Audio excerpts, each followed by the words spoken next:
আল্লাহ আমাকে খাবার দেন, আল্লাহ আমাকে খাবার দেন। তীব্র গরমে হাঁসফাঁস করছে পুরো দেশ। তাপদেহে অতিষ্ঠ সাধারণ মানুষ। তবে এরই মধ্যে রাজধানীতে দেখা গেল এক হৃদয় ছোঁয়া আবার কিছুটা বেদনাদায়ক দৃশ্য। রাজধানীর চিনমৈত্রী সম্মেলন কেন্দ্রের সামনে রোদের মধ্যে বসে থাকা এক বৃদ্ধ দুহাত তুলে মহান আল্লাহর কাছে চাইছেন খাবার আর সামান্য কিছু অর্থ।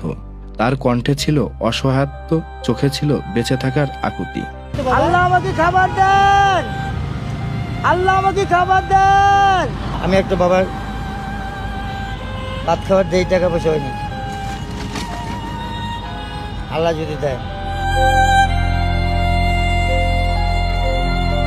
এমন সময় পথচারীদের অনেকেই থেমে দাঁড়ান। কেউ দেন কিছু টাকা, কেউ সহানুভূতির হাত বাড়িয়ে দেন। ঘটনাস্থলে উপস্থিত শারমিন নামের এক ক্ষুদ্র ব্যবসায়ী জানান, তিনি প্রায় 3 ঘন্টা ধরে বৃদ্ধকে একই স্থানে বসে থাকতে দেখেছেন। 3 ঘন্টা ধরে লোকটা রোদের ভিতরে বসে আছে। আমি ওই পাশে দোকান করি, আমরা রোদে টিকতে পারতাছি না।